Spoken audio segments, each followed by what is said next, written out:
सर्दी की उस रात में कोहरा इस कदर घना था कि सामने खड़ा आदमी भी धुंधला दिखता। रात के 1:30 बजे विशाल अपनी जीप में अकेला एक वीरान रास्ते पर चला जा रहा था। मोबाइल की नेटवर्क सिग्नल गायब थी और जीपीएस सबका काम करना बंद कर चुका था। यह रास्ता उसे अपने दोस्त की शादी में ले जा रहा था, लेकिन वह रास्ता अब उसे किसी अनजान अंधेरी की तरफ मोड़ चुका था। तभी उसकी जीप के सामने अचानक एक औरत आ खड़ी हुई। सफेद साड़ी, बिखरे बाल और चेहरा ऐसा जैसे किसी ने उसे जलाया हो। विशाल की चीख गाड़ी की हवा में दब गई और उसके ब्रेक मारा। गाड़ी रुक चुकी थी, लेकिन वो औरत गायब। कहाँ गई? विशाल ने उतर कर देखा, चारों तरफ सन्नाटा, बस कोहरे की चादर, कोई इंसान नहीं। किसे देखा मैंने? विशाल बड़बड़ाया। फिर दूर से एक अजीब सी आवाज आई, जैसे कोई किसी को खींच रहा या मिट्टी में घसीट रहा। तो आवाज गांव की ओर से आ रही थी। एक टूटी हुई पट्टिका पर लिखा था, स्वागत है भैरवगढ़। भैरवगढ़ की सीमाओं में कदम रखते ही एक अजीब सी थकान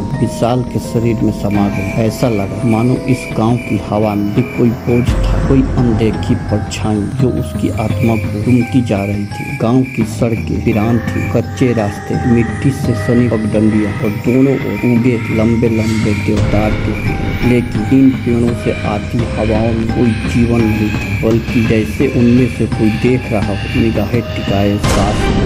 तभी एक आवाज विशाल चौंका। आवाज किसी बूढ़े की थी। वह तुरंत उस दिशा में गया। एक पुराना टूटा फूटा मकान, दरवाजा लकड़ी का, जिस पर कई बार कोई पंजों से खरोचता रहा था। निशानियां आज भी मौजूद थी। सामने बैठा था एक बूढ़ा आदमी, जिसकी आंखें अंदर धसी हुई थी और चेहरा पिघली हुई मोम की तरह था। तुमने देख लिया ना? बूढ़े ने कांपती आवाज में पूछा। क्या देखा? विशाल ने हैरानी से पूछा। वो औरत जो साड़ी में थी, आधा चेहरा जला हुआ। विशाल का दिल धक से रुक गया। उसने किसी को नहीं बताया था कि उसने वही देखा था। तुम कैसे जानते हो? उसने पूछा। बूढ़ा मुस्कुराया। नहीं, बल्कि कांपती हंसी। भैरवगढ़ में वही लोग आते हैं जिन्हें वो बुलाती है। तुम अब वापस नहीं जा पाओगे। अचानक एक गनभेदी चीख पूरे गांव में गूंज उठी।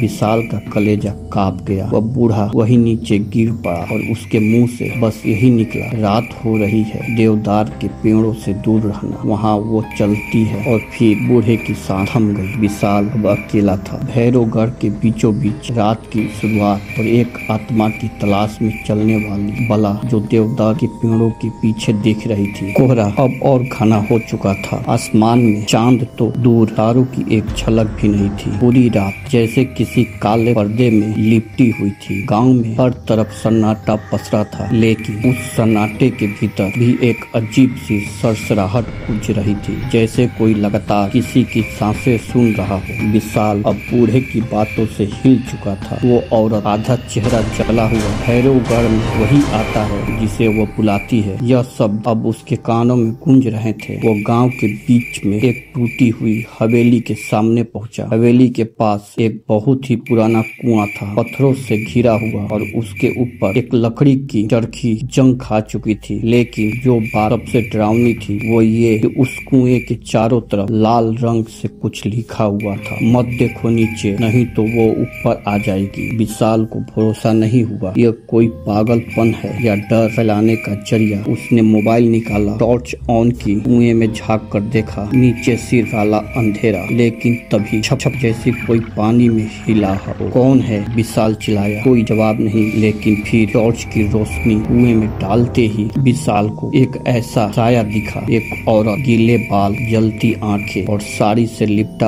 अध जला शरीर, वो कुएं के अंदर से ऊपर देख रही थी, बिल्कुल विशाल की आंखों में। उसने फिर से देखा, लेकिन वहाँ अब कुछ नहीं था। लेकिन तभी उसके पीछे से एक आवाज आई। वो आती है जब कोई उसे देख लेता है। विशाल पलटा। वहाँ एक छोटी बच्ची खड़ी थी, उम्र कोई 8 साल, फटी हुई फ्रॉक, बिखरे बाल और आंखें बिल्कुल सुनी। तुम कौन हो? बच्ची ने जवाब दिया। बस आगे बढ़ी और धीरे धीरे बोली, ये कुआं उसका रास्ता है, सब यहीं से शुरू हुआ था। क्या यहाँ कोई मरने के बाद जमीन में नहीं दबता? यहाँ सब अंदर गिरते हैं इसी कुएं में। बच्ची ने बताया कि सालों पहले भैरवगढ़ में एक औरत को डायन कहकर जिंदा जला दिया गया था। लोग कहते हैं उसके गाँव के बच्चों को बीमार कर दिया था, सूखा ला दिया था और उस पर आरोप लगाकर इस कुएं में फेंक कर जला दिया गया। लेकिन वो मरी नहीं। उसने वादा किया था, जो मुझे जलाएगा मैं जलते हुए वापस आऊंगी। उस दिन से गांव की औरतें पागल हो गईं, बच्चे गायब होने लगे और कुएं से हर रात एक औरत एक चीख गूंजती। विशाल ने निर्णय लिया, फिर बच्ची से पूछा, तुम यहाँ क्या कर रही हो? बच्ची मुस्कुराई और बोली, मैं मर चुकी हूँ, लेकिन अब मैं तुम्हारी मदद करने आई हूँ। विशाल पीछे हटा, दिल तेजी से धड़कने लगा। बच्ची गायब हो गई थी, लेकिन हवा में उसकी हंसी अब भी गूंज रही थी। वो आ रही है, देखो पीछे। विशाल अब कुएं का रहस्य जान चुका था, लेकिन उसकी आंखों के पीछे अब भी वो चेहरा तैर रहा था, आधा जला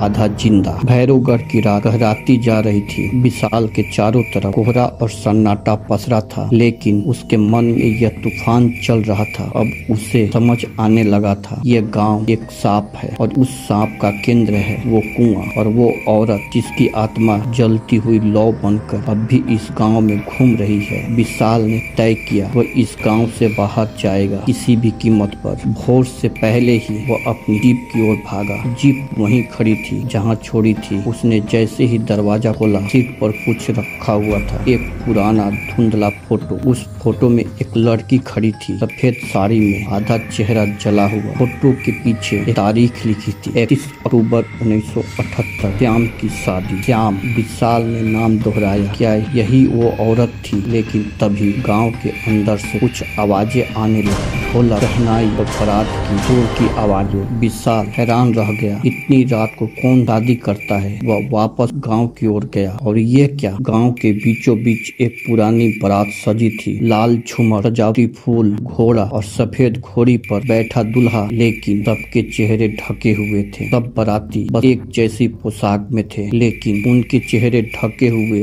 काले कपड़े से। जब विशाल पास गया तो किसी ने उसे टोका नहीं, बल्कि उसे घसीट कर बारात में शामिल कर लिया। मंडप सजा था, अग्नि कुंड जल रहा था और तभी सामने से दुल्हन आई। वही औरत, अंधेरा चेहरा जला हुआ, साड़ी में लिपटी, बाल खुले और आंखों से आग टपकती हुई। तुमने मुझे देखा, तुम मेरे हो। विशाल पीछे हटना चाहता था, लेकिन उसके हाथ बंध चुके थे, रस्सियों से नहीं, छाया से। वो बाराती अब अपने काले कपड़े उतारने लगे। सभी की आंखों की जगह गहरे गड्ढे थे, उनके चेहरों में मांस लटक रहे थे, कोई हड्डियां दिखा रहा था, किसी के जबड़े खुले थे, सभी लाशें थी। विशाल की चीख अब खुद उसकी सांसों में कैद हो चुकी थी। वो औरत श्याम अब विशाल का हाथ पकड़ रही थी। वो पुजारी का चेहरा तो था ही नहीं, सिर्फ एक गड्ढा। लौटने की कोई जरूरत नहीं, आज से यह आत्मा तुम्हारी है और तुम उसके। अग्नि कुंड की आग अचानक काली हो गई। चारों ओर एक ही आवाज गूंज रही थी, पहला फेरा, जन्म तुम्हारा गया। दूसरा फेरा, सांसें तेरी मेरी। तीसरा फेरा, अब न दिन होगा। चौथा फेरा, और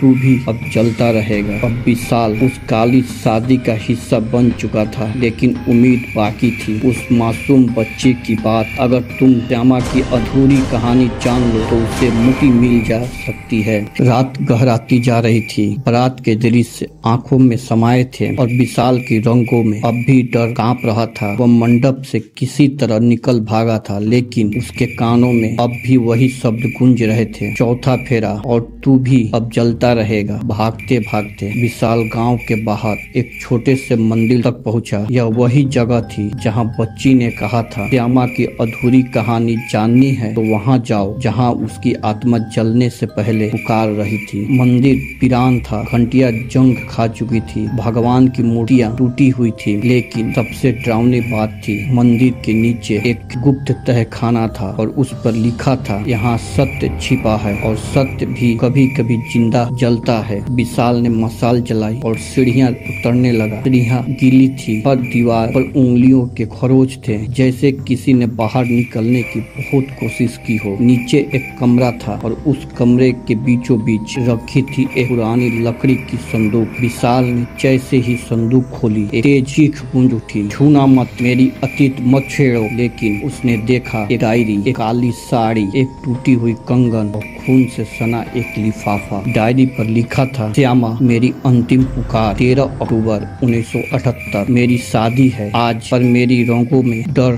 दौड़ रहा है। इस गांव में कुछ ठीक नहीं। दूल्हा जो मेरे पिता ने चुना वो कोई और है, उसकी आंखों में पशुता रहा। मुझे लगता है मैं उसकी नहीं किसी सांप की दुल्हन बनने जा रही हूँ। मैंने मना किया था, मैंने रोई थी, लेकिन सबने मुझे चुप करा दिया। शादी की रात मैं अपने कमरे में थी और वही हुआ जिसका डर था। उस आदमी ने मुझे अपने दोस्तों के साथ मिलकर नर्क में बदर बना दिया। मैंने भागने की कोशिश की और उन्होंने मुझे डायन घोषित कर दिया। सबने मिलकर मुझे उस कुएं में जिंदा फेंक दिया और तेल डालकर आग लगा दी, लेकिन मेरी आत्मा जलती हुई भी चुप नहीं रही। मैंने वादा किया था, जिसने मुझे जलाया और जिनके वध में चुप्पी साधी वो सब मेरी बारात का हिस्सा बनेंगे और अब मैं लौट रही हूँ। विशाल ने पढ़ लिया था वो सब जो नहीं पढ़ना चाहिए था। उसने जैसे ही डायरी बंद की, मंदिर की दीवारें कांपने लगी। चारों तरफ से एक साथ सैकड़ों फुसफुसाहटें गूंजने लगी। श्यामा, श्यामा, उसे मत छुओ, नहीं तो वो तुमसे छूटेगी नहीं। विशाल मंदिर से भागा, लेकिन अब उसका पीछा हो रहा था। काली परछाई, जलती हुए पैर और एक औरत की आवाज। अब तुम मेरी अधूरी कहानी जान चुके हो तो मेरा अधूरा काम भी पूरा करोगे। अब कहानी एक नए मोड़ पर आ गई। विशाल को श्यामा का सच पता चल चुका है, लेकिन श्यामा उसकी आत्मा को अपने बदले के लिए इस्तेमाल करना चाहती है। विशाल अब भाग रहा था। न शरीर में ताकत बची थी, न दिमाग में सोचने की क्षमता। वह बस भाग रहा था, जैसे उसकी आत्मा किसी अंधे डर से दूर जाना चाहती हो। लेकिन भैरवगढ़ किसी को बाहर नहीं जाने देता। सुबह का हल्का उजाला उगने लगा था। विशाल को दूर जंगल में एक टूटा हुआ साइन बोर्ड दिखा, भैरवगढ़ समाप्त, आगे राज्य सीमा। मैं बच गया, विशाल बुदबुदाया। लेकिन जैसे ही उसने सीमा पार करने के लिए पहला कदम बढ़ाया, घंटियों की आवाज, जैसे शादी का कोई जुलूस फिर से पीछे आ रहा हो। उसने पलट कर देखा, कोई नहीं था। लेकिन जब उसने दोबारा आगे कदम रखा और उसके नीचे से उभर आया कुएं जैसा गड्ढा, जिसमें एक कड़ी हुई कंकाल नुमा हाथ उसकी टांग को जकड़ चुका था। शादी से भाग नहीं सकता, वो अब भी सीमा पार नहीं कर सकता था। कोई अदृश्य शक्ति उसे खींच रही थी वापस गांव की ओर। वह जान चुका था कि श्यामा सिर्फ एक आत्मा नहीं है, वो अब गांव की सत्ता है। जो भी गांव में आता है वो उसकी आत्मा का हिस्सा बनता है। तभी वही छोटी बच्ची फिर सामने आई। मैंने कहा था ना, ये कुआं उसका रास्ता है, अब क्या करूं? विशाल बोला। श्यामा को शांति तभी मिलेगी जब उसकी शादी का आखिरी फेरा कोई इंसान अपनी मर्जी से पूरा करे। क्या मतलब? विशाल हांफता हुआ बोला। तुम उसकी शादी से भाग गया था, लेकिन अब अगर तू उसकी पति बनने को तैयार हो जाए, बिना डर बिना विरोध, तो उसकी आत्मा मुक्त हो सकती है, वरना तो तू भी उन्हीं में शामिल होगा जिनकी बारात कभी नहीं दी। गांव के बीचों बीच फिर से सजी थी मंडप, लेकिन अब वहाँ इंसान नहीं, सिर्फ आत्माएं थी। सब चुप स्थिर। आग जल रही थी और उसमें लौ नहीं थी, सिर्फ काली धुआं। श्यामा सामने खड़ी थी, उसकी आंखों में आंसू थे और आग भी। तू आया है अपनी मर्जी से, विशाल कांपते हुए आगे बढ़ा। अगर मेरी हाँ से तुझे मुक्ति मिले तो हाँ है। श्यामा की आंखों में अचानक रोशनी सी चमकी। वो अग्नि के चारों ओर चलने लगे। हर फेरे के साथ हवा भारी होती जा रही थी। पहला फेरा जन्मों का मिलन, दूसरा फेरा बदले का अंत, तीसरा फेरा आत्मा की मुक्ति और अब चौथा फेरा। श्यामा ने कहा, अब मैं मुक्त हूँ, लेकिन तू? विशाल की आंखें खुली और वह अकेला खड़ा था। बारात गायब, आग बुझ चुकी थी। विशाल अब गांव से बाहर निकल पाया। सड़क पर उसकी जीप खड़ी थी और जीपीएस ने सिग्नल पकड़ लिया था। पीछे मुड़कर देखा, भैरवगढ़ का साइन बोर्ड गायब था, जैसे वो गांव कभी था ही नहीं। पर क्या यह अंत है? नहीं, भैरवगढ़ की आत्माएं सो चुकी है और पूरी तरह मरी नहीं है।